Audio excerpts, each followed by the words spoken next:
Hello and welcome to SteadyStep English. It's wonderful to be here with you. This is the place where we take a slow, deliberate, and steady approach to learning. I'm so happy that you've decided to join us today. Lately I've noticed a very colorful change in the city. Oh. Yeah. Everywhere I look, I see bright red decorations on streetlights, in shop windows, and specifically, I've seen people holding these small, bright red envelopes. I saw a whole stack of them in a shop with beautiful gold writing on them. Okay. And then yesterday, I saw a colleague hand one to a friend. It looked like a gift, but, it was just flat, made of paper. What exactly are these? You have very sharp eyes, and that's exactly what we're exploring today. Oh, good. We're taking a close look at hóngbāo, which translates simply to red envelopes. Hóngbāo. Got it. They're a special gift, most commonly exchanged during the Lunar New Year. But here's a little secret that many people don't know. Okay. The most important part of the gift is not the money that's inside. Wait. The money is not the important part. If someone hands me an envelope full of cash, I usually think the cash is the gift. It sounds surprising, doesn't it? Yeah, I'd assume the envelope is just, the packaging. The money is nice, certainly. But tradition says the real gift is the red paper itself. The paper. Yes. In Chinese culture, the color red is very powerful. It symbolizes good luck, protection against evil, and happiness for the year to come. So when you hand someone that envelope, you're not just giving money. Exactly. You're giving them a blessing, a shield against bad luck. The money is just a bonus to help them start the year well. A shield against bad luck. I like that. It makes me wonder, though, where did this tradition start? There must be a story behind it. There is indeed a story.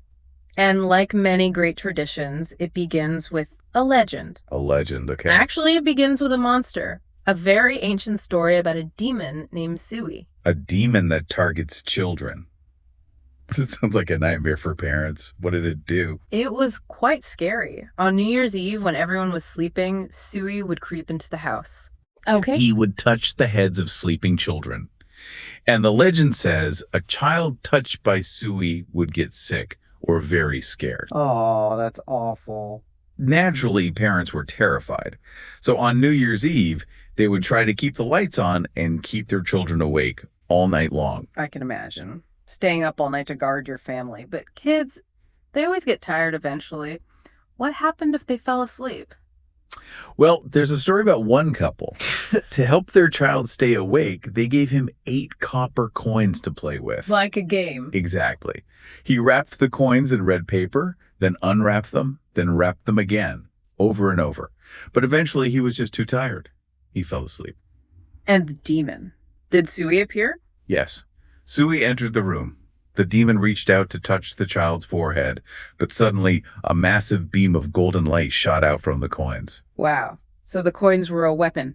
In a way, yes. The story claims those 8 coins were actually the 8 immortals in disguise, powerful spirits offering protection.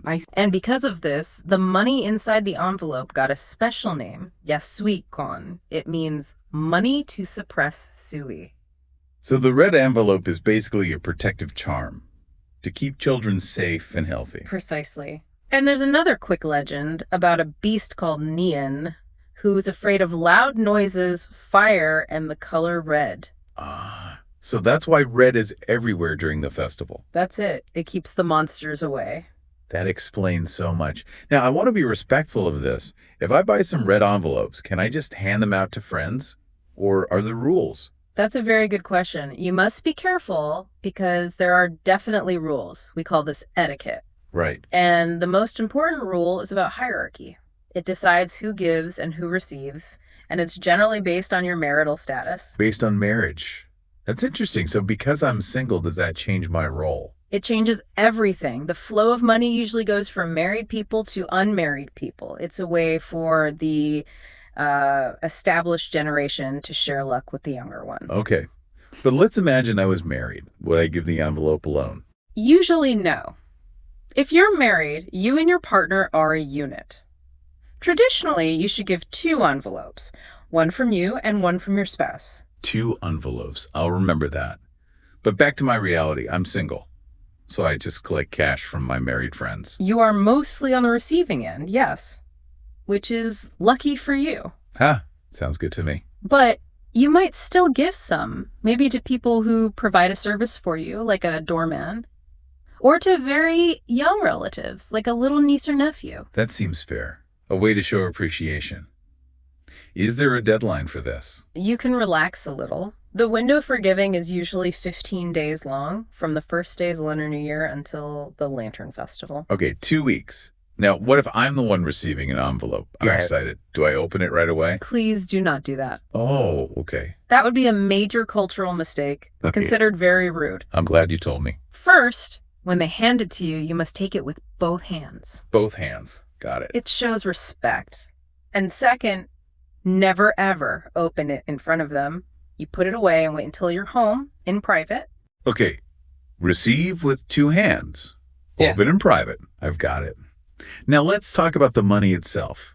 Can I just put any old bill from my wallet inside? I would advise against that.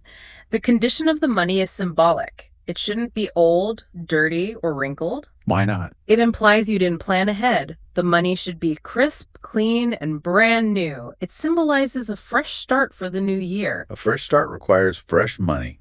Makes sense. What about the amount? The amount matters a lot. In Chinese culture, numbers have deep meanings, and there is one number you must avoid completely. Oh dear.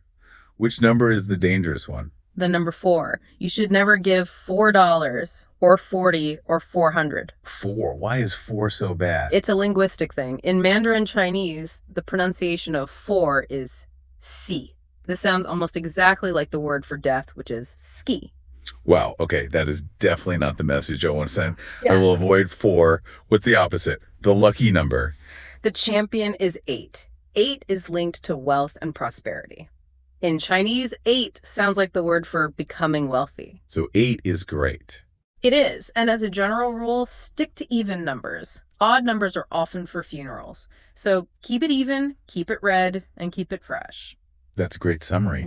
Now, how does this fit into our modern lives? We do everything on our smartphones. Yeah. Are people still carrying paper envelopes? They are, but it has absolutely gone digital. It's become a massive phenomenon. Apps like WeChat and Alipay let you send virtual red envelopes instantly. How's that different from just a normal bank transfer? The experience is different. The apps make it visually exciting. You see a sealed red envelope on your screen and you have to tap it to open it. Okay. But the real genius is the gamification. They've turned gift giving into a game. Gamification. How does that work with money? Well, imagine you have a group chat with 10 friends. You can send one lucky draw envelope into the chat. Okay. You put, let's say, $100 total into it, but the app will randomly split the money. Randomly. So not everyone gets $10. Exactly. It's all about luck. Everyone rushes to tap the envelope. One person might get $50, another might get 50 cents. Oh, that sounds really fun, actually. It creates excitement and competition. People joke about who has the best luck. I can see why that's popular. And it must help people who live far apart. It's wonderful for that. A grandmother in China can instantly send a digital envelope to her grandchild studying in Australia. It keeps the tradition alive across oceans. That's really special. So what about the workplace? Does this happen in the office?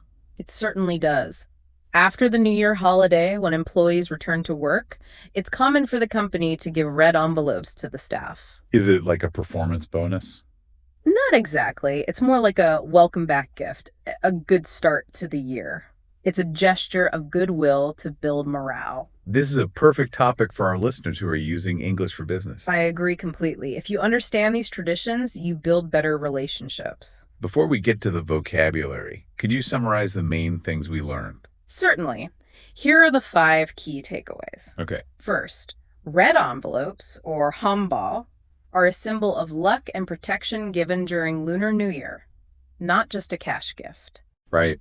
Second, the tradition comes from ancient legends, specifically the story of protecting a child from the demon Su.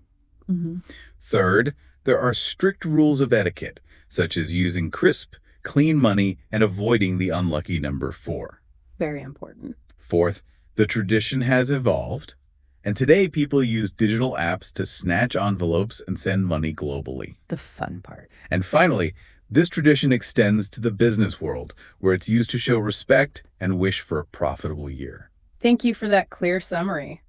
Now, I think it's time for our vocabulary word tour. Yes, we've selected 10 essential words from today's session, all related to money and work. I'll say the word, and my co-host will give a simple definition. And then you give an example sentence. I'm ready. Here is the first word, salary. The regular money you get from your job, usually paid every month. My salary is enough to pay my rent and save a little each month. Okay, next. Wage. The money you get based on how many hours or days you work. At my first job, I had a low hourly wage, but I learned a lot. A very useful word.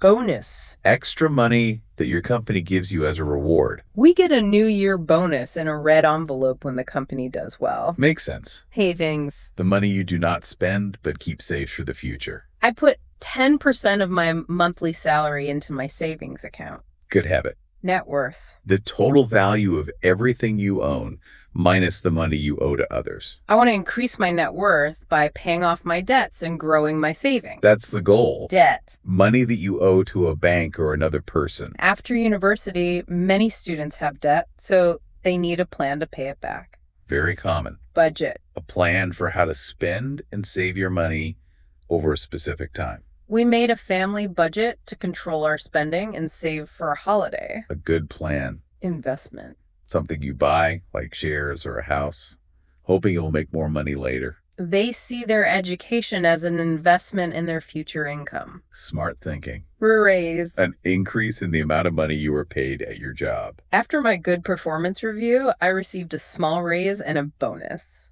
Excellent. And the last one. Overtime. Extra hours you work after your normal schedule has finished. In busy months, we work overtime to finish projects and we get extra pay. Those are excellent words to have. Yeah. I feel like I understand the financial side of this tradition much better now. I'm glad to hear that. Learning a language isn't just about grammar. It's about understanding culture, history, and how people live. And how they celebrate. Thank you for explaining the red envelopes to me. I'll make sure to use 2 hands if I ever receive one. That's a very good idea. Well, this was great. That's it for today. Remember, every minute you spend listening is a step closer to fluency. If you enjoyed this lesson, please subscribe and join our learning community. Before you go, I have a challenge for you. Write one new word you learned today in the comment field below. I will see you at our next episode at SteadyStep English.